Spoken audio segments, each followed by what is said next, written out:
All right, y'all. Welcome to another edition of Science Vision Art and Life. My name is Adewale Buka Jr. Please review us, rate us, give us a 5-star. Don't be a hater. Today, I'm going to talk about my top 10 comic books of all time. Not the all-time top 10, but my top 10 ones that I've read, the one that's been inspirational to me. But before we get this party started, I'm going to talk about our sponsors. So this podcast is brought to you by A4 Capital Consulting, growing good business anywhere and everywhere. Let A4 Capital Consulting help you take your business to the next level. Check it out on a4capitalconsulting.com. And also, this podcast is also brought to you by Anadel Foot and Ankle. Don't leave your foot in pain. Let Anadel Foot and Ankle make your feet happy again. Visit anadelcenter.com. That's A4 Capital Consulting at a4capitalconsulting.com, and also Anadel at anadelcenter.com. So y'all, let's get to the nitty gritty, y'all. Now that we've talked about our sponsors. Today I'm going to talk about different comics, man, that really inspired me. Watchmen, Avengers, the Age of Apocalypse series. God, I'm trying to think. There's so many comics I used to read, and I lost a lot of my comics. So today I'm just going to flip through and tell y'all the top 10 that really was kind of cool to me. The first one is Watchmen. Now, you're like, that looks like a DVD. It's actually not a DVD. It's actually a motion comics. Somebody bought it for me as a gift. I mean, this might be one of the coolest presents I've ever gotten. I literally watched the entire comic series on DVD. You know how convenient that is? I mean, that's pretty sick. Watchmen is one of the greatest comic books ever created. It spawned a lot of different things that you're getting to watch today, from whether it's 80s cartoons, not Avengers, but I'm trying to think, something like parts of G.I. Joe was at that time. Anything in the 80s, man, this was one of the biggest draws. It even led to the TV show they have now on HBO, but it also spawned a movie too. It was a one movie thing. I mean, the movie was not as good as the comic book, because if you've never read this comic book, you'd be like, whoa, like the movie's just not even up to par. But you know, sometimes comic books don't transition well from comic books to movies. So, you know, that's what happened with that. But Watchmen, it was still pretty good. I mean, I still think it's cool as hell just being able to watch this on DVD. That's one of the coolest things, I think. So, on the other half of that, number 10, I've got Avengers. I know you're looking like, man, that thing is tiny. Well, this Avengers comic was something that I think was given to me free at a library when I used to live in Long Beach. And I was like, wow, this is kind of cool. You got Wolverine and Storm of the Avengers from the X-Men. And I got to reading it. I was like, man, this is kind of interesting for a little short series. So I'm going to let y'all, I mean, this thing is old, y'all. So, you know, it's all looking all tore up and stuff. I really don't do a good job of keeping my comics together because I'm more into animation now. But these comics still inspire me. They've actually helped me with the Karjakz Assassins, my first Karjakz Assassins graphic novel that's coming out soon. But, I mean, this is awesome. You know, it's basically the Avengers are fighting Ultron, and they have to get out. Basically, if you've never seen it, I'm going to point it to the camera again. But it is so cool. It's got Giant Woman, Captain America, Hulk, Thor, Wolverine, Storm, Spider-Man. So in this comic, there's Spider-Man, Storm, Wolverine are guest starring. And it's different set of Avengers, which is pretty cool. It's almost as if everybody in the Marvel universe is pinned part of the Avengers, man. Which is kind of cool. Beast, I mean, you name it, they've all been part of the Avengers. So, you know, this little book right here was one of my awesome favorites. I really loved it. All right. So now on to number 9, Captain America: Industrial Revolution. Now this was a one of the most interesting comic books. I remember when I bought it, I was like, "Oh, this is sick, man!" It was basically this episode. It was about Captain America linking up with Cable to defeat MODOK of Hydra. As you can see, the cover, we've got Captain America up here, and you've got Cable down here. If you can see, y'all. I mean, this book is old, sorry, y'all, but I've had this comic book for a minute, man. So, you know, as you can see, it's a pretty cool. I think what drew my eye to it was the drawing style, of course. These awesome artists at the bottom, as you can see. You got MODOK over here. But, I mean, this is one of the most inspirational comics. I just took a liking to it. And I had never owned one single Captain America comic book until I got this one. And I ended up buying 2. You know, I can even show y'all the second one. Let's see if I can find it for y'all.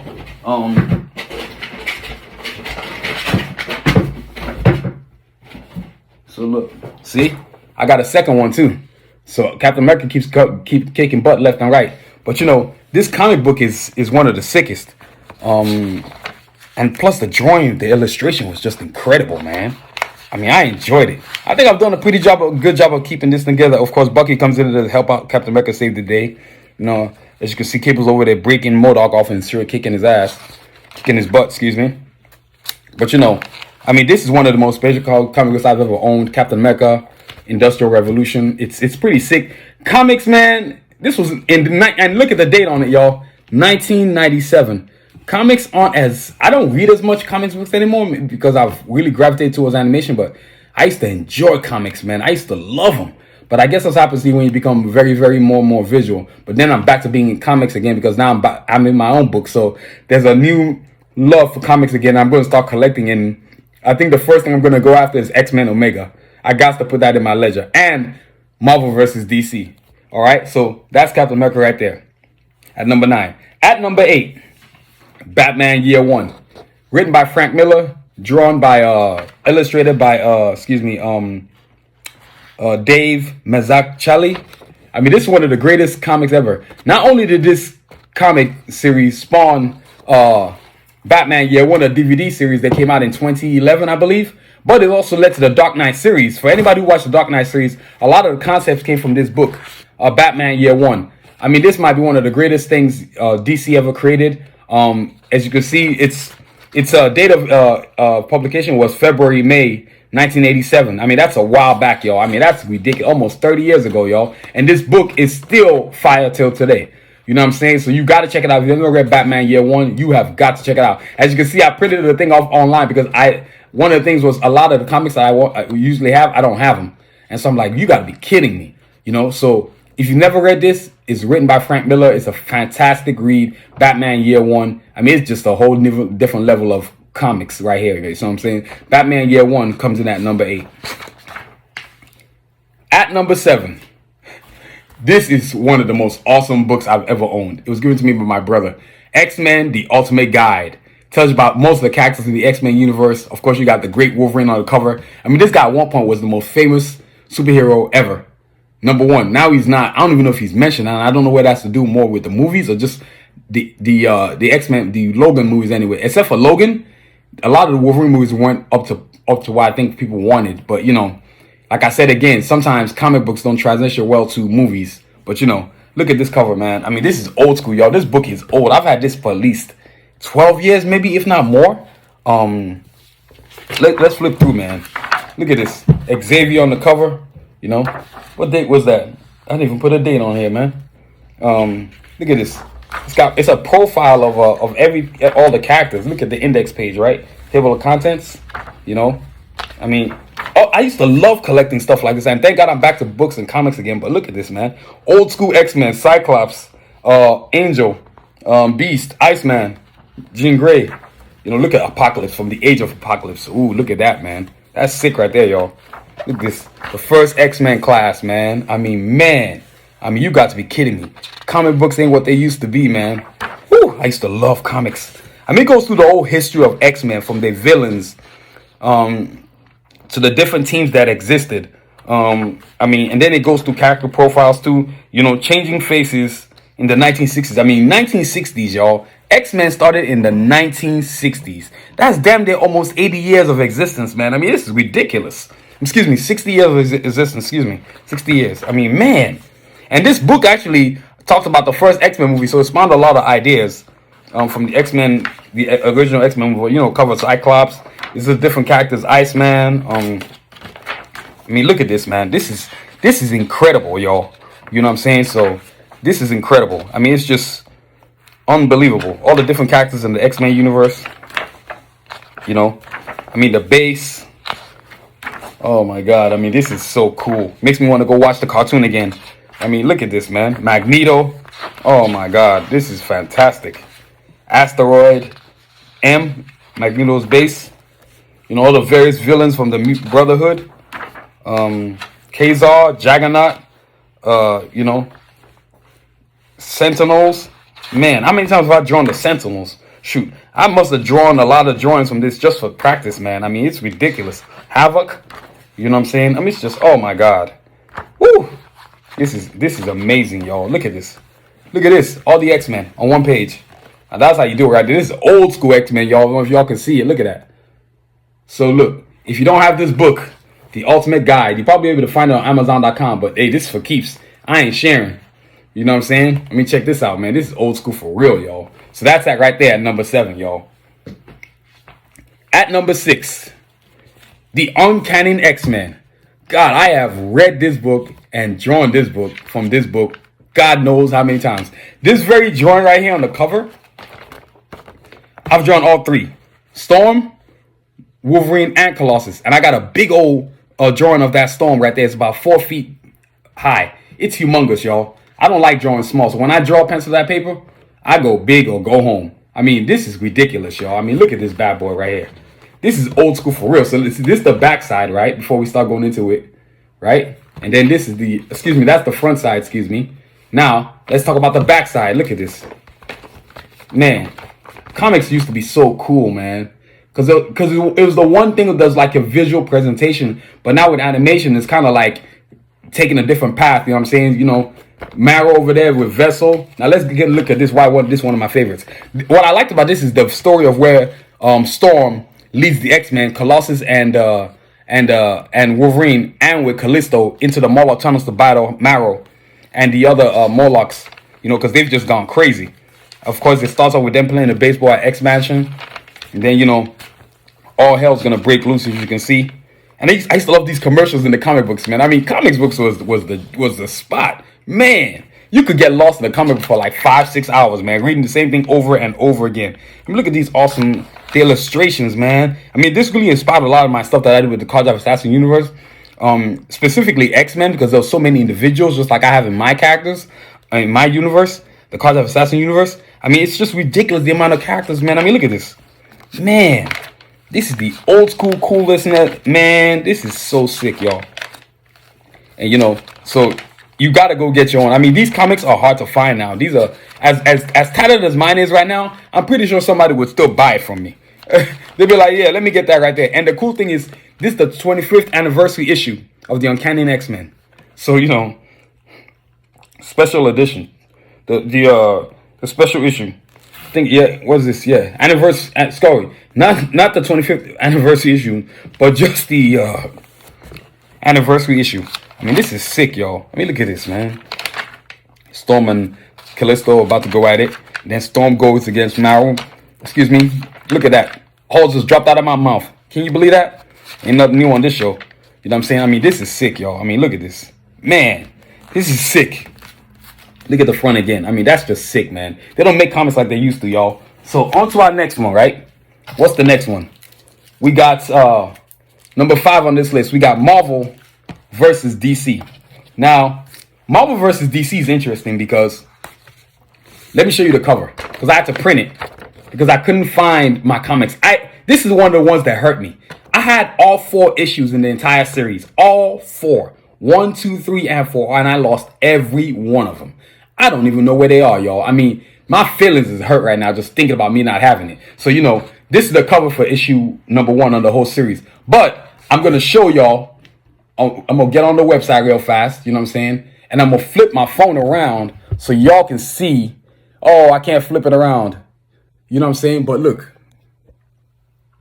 This is issue page 1, 2, 3, and 4. I mean, things are pretty cool, man. It's pretty sick. So it's one of those comic series where it's Marvel versus DC. They were going at it. So some of the best battles I remember was Storm defeats Wonder Woman. Excuse me, y'all. Let me get this Halls in here. You know what I'm saying? The winner is coming around. So, you know, Batman and Captain America tie. I remember that. Wolverine kicks Lobo's butt. Flash beats Quicksilver. I remember that one. Superman beats Hulk, which I'm like, are you kidding me? You got to be kidding me.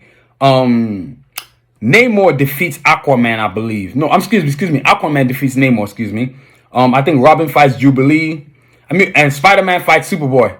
I remember that, man. I mean, it was so sick, man. This is old school. 1996, y'all. 1996. I mean, 4 issues of total awesomeness. I mean, this is, oh my God, by far one of the greatest comics I've ever read. I mean, it's just sick, y'all. You know, I'm checking out online right now to look at it. I mean, I guess it's been almost working like 25 years now. They haven't made another attempt to do this again. hopefully there's somebody working in both sides saying, okay, look, we need to bring this together again, especially with all this technology. And can you imagine a movie? Oh my God, that would be off the chain right there. So, Marvel versus DC comes in at number 5, y'all. At number 4, X-Men Omega. I've always been a big X-Men fan. I just was a big X-Men fan growing up as a kid. The comic books, the animation series. And I finally got to read X-Men Omega. Oh, it was totally satisfying, y'all. Oh my God. I'm not going to tell y'all what happened at the end because I would ruin it for anybody. But if you've never read X-Men Omega, it's available at your public libraries. You probably can get it there. Or if you just want to straight up buy it, you can get a collectible one on Amazon.com or, find it somewhere. But X-Men Omega is the big fight showdown where Magneto finally goes against Apocalypse. And it's the battle of the big boys. They're going to see who comes out on top. I mean, this is so incredible. It was like, I think X-Men was a 4-issue deal with the book. Well, it was one collectible book put together. So X-Men Omega is the final sequence of the whole Age of Apocalypse, how it ends and everything. If you've never read it, you have got to go get it. It's a must-have, y'all. So, it's a must-have. You know what I'm saying? It's just one of those deals where you're like, man, this is an incredible book. So this is one incredible deal right there. X-Men Omega, you have got to go get it if you haven't got it. It concludes the whole entire Age of Apocalypse series. You know what I'm saying? Check that out. So, like I said before, this podcast is brought to you and sponsored by A4 Capital Consulting. Growing good business anywhere and everywhere. Let A4 Capital Consulting help you take your business to the next level. Visit a4capitalconsulting.com for more details. And this podcast is also brought to you by Anadel Foot and Ankle. Don't live with foot pain. Let Anadel Foot and Ankle make your feet happy again. Visit AnadelCenter.com for details. All right, y'all. Now let's move on to number 3. Man, the Age of Apocalypse, the Chosen and the Forgotten. Man, as you can see, I got duct tape on this bad boy. I got tape on here. This comic book is old, y'all. And I've kept it together pretty well. This comic book right here, man, I think I've literally drawn every single page on here just for practice. I've drawn this Apocalypse. I got a big old drawing of this. I'm gonna have one of these podcasts where I show you all my pencil sketches. That's definitely gonna be a podcast that y'all gonna have to look at. You're gonna be like, damn, this guy got game, pencil game. You know what I'm saying? So let's take a look at this, man. Look, I used to love the old school commercials with the Sega Genesis, man. Oh my God, this is sick.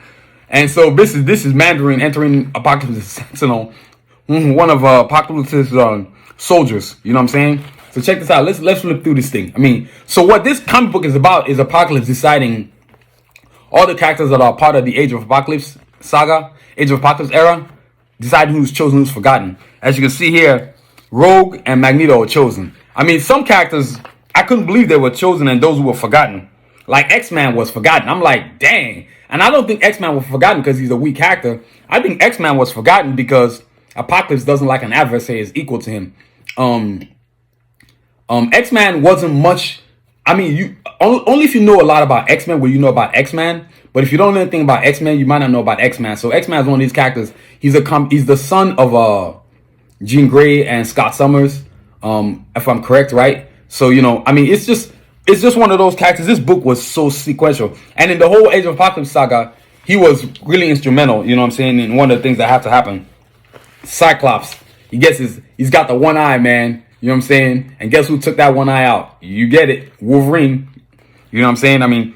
Apocalypse had a rougher edge to. Cyclops had a rougher edge to him in this whole comic series right here.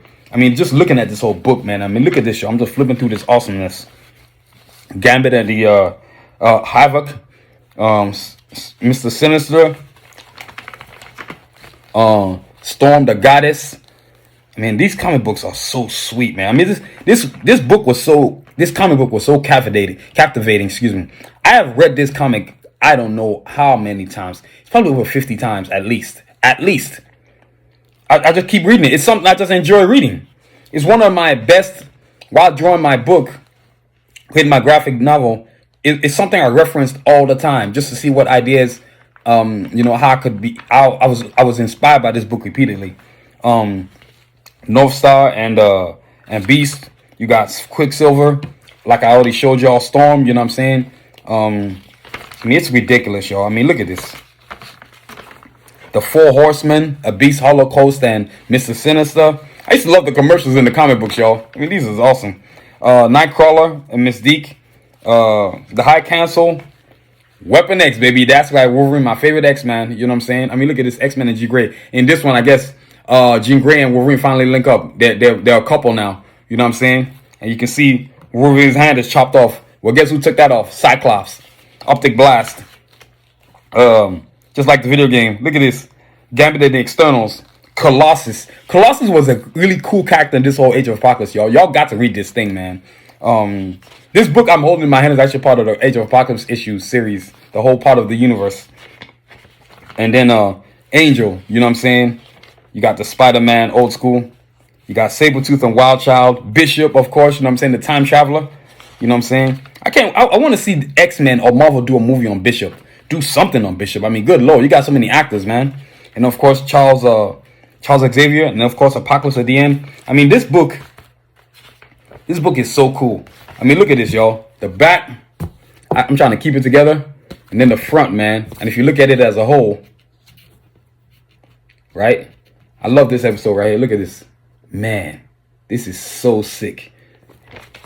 Now, at number 2, Weapon X, the first issue. So what I have is the first issue of the Weapon X, Age of Apocalypse, and also the last issue of Weapon X, the Age of Apocalypse. I mean, it's so cool. So I'm going to show you all this right here. Weapon X issue number 1. This also, too, is the first comic book I ever bought. I was a big Wolverine fan growing up as a kid. And I'm about to, I just have to save a lot of money just to get a comic book. I mean, this comic book, it took me a while to save up to get this comic book. But it's my first one that I ever owned. It's so freaking cool. So I'm going to skip through it for y'all, man. Look at this. Man, I can't believe I still have this. I've kept it together, man. It needs to go in the sleeve. That's where it needs to go. Look at this, y'all. Man, this comic book is about Wolverine and Jean Grey infiltrating like one of the Apocalypse's stronghold bases and just basically trying to destroy things. They're dropped off by a Sentinel. Look at the old school Girls cartoon commercial. I mean, look at this, man. God, comic books with a joint. They with a spot, man. Man, look at this. This is so freaking cool. Look at this, y'all. Man, all the different pages, the art, the illustration. I mean, artists used to put in work, man. Put in work. They were putting in work, man. And they had to pump one of these out like every 3 months. It was crazy. I mean, look at this. I've actually done a good job of keeping this bad boy together. I'm surprised it's not completely falling apart. Look at this, y'all. Look at that. Man. Punisher video game, Sega Genesis. Oh, look at that. Wolverine Jace basically cuts up Magma. Man, look at this. This is so cool. Man, check out the back, y'all. You know. And this is issue 1, the first comic I ever bought. Now, this is the last issue of Weapon X. These two, they may be rough, but they're worth something with my hand. The fact that I still have them is insane. So this was the last issue of the Weapon X from the Age of Apocalypse saga. I mean, let's look at this, man. I'm gonna flip through it real quick for y'all. Front, look at the back. Back in the day, they used to advertise left and right, y'all. I mean, X-Men, Chef Boy. They've had X-Men Chef Boyardee can, man. That's how you know this is old school. Look at this. They got Gateway over there. You know what I'm saying? This is Wolverine finally going against the final stroke down before they go, the final showdown before they go up against Apocalypse. I'm gonna skip it through real quick for y'all. Look at this. Man, the illustration, y'all. God, I used to love. Let me flip this over. This is Gateway. He's like a teleporter. You know, back then, I guess they kind of tried to emphasize incorporating African Americans into these comics. And so when I saw a character like Gateway, and yes, y'all, I drew this. I got a big old 5-foot drawing of this drawing right here. This character, I drew it. Huge. I don't draw small. So like I told y'all, I'm going to have an episode, man, about my drawings and stuff. You know what I'm saying? So, I mean, this is sick, man. I mean, let's go through this bad boy. Man, look at this bad boy. Weapon X, though. I loved Weapon X. Wolverine's still my favorite X-Men. Look at this, man. And then the final showdown, baby. As Wolverine's going to lead the army against the Apocalypse's forces. That's sick, y'all. You know what I'm saying? So, comics used to be, though. Man, comics. Ooh, I love comics. And at number 1, Karjakz Assassins. Now, even though this is not the actual graphic novel, but this inspired the graphic novel, the bio book, the first Karjakz Assassins bio, which is available on sciencefiction.com or sciencefictionshop.com. You can even type in karjaksassassins.com. But I mean, this inspired what I have now, and that's coming out soon, y'all. We're almost done. We're nearing the finishing touches of the first book, and when y'all see it, oh my God, it is a game changer. Yes, sir. I mean, look at this. These characters are amazing, from Cajun to Escalade to Glocks. You know what I'm saying? To Rasputin, Diesel, Sincere Shepherd. And then we move on to the assassins, you know, the villains. They destroy everything, man. Lord Sun Tzu, their leader. Artillery is General. Excursion, third in command there. You know what I'm saying? You got Kanji and Revo, the twins. And then, of course, you got the Snipes, Yukon. And then, of course, you got the Coyotes, man. And, of course, you got me, the creator. You know what I'm saying? So you can get your copy of this book, Karjakz Assassins bio book, on sciencefiction.com. My comic book is going to be number one for me because obviously when you create something of your own, it should be number one. I'm expecting this book, when it comes out, to be phenomenally well accepted. It's an incredible creation. It's taken me years to create it. I am so amped up about when it drops. So, you know, I'm looking forward to letting y'all see, y'all being able to buy it. So, you know, it's an incredible thing. These comic books, man, if you don't read comic books, you're missing out. Whether it's Marvel, whether it's DC, or whatever you like to read, but comics can really inspire your mind and make you really be creative. So, you know, and that's what led to the creation of my own book, Karjakz Assassins. So I want to thank y'all for listening, and that concludes our podcast today. Like I said, our sponsors, I want to thank our sponsors, A4 Capital Consulting. You can check them out at a4capitalconsulting.com, and also our other sponsor, Anadel Foot and Ankle. You can check that out at anadelcenter.com. So thank you for listening. This podcast is produced, written, and directed by Adewale Booker Jr. Please check out our website at sciencefictionshop.com. Please subscribe to our podcast wherever you listen, whether it's Amazon, Desert, Spotify, Apple. And you can also listen to our website at sciencefictionshop.com. Please check out our social media platforms at Twitter, Instagram, TikTok, Facebook, YouTube, all at Science Vision. And please don't forget to review us, rate us, give us a 5-star, don't be a hater. And as always, continue to aspire and achieve. Have a great week, y'all. Stay safe. Peace.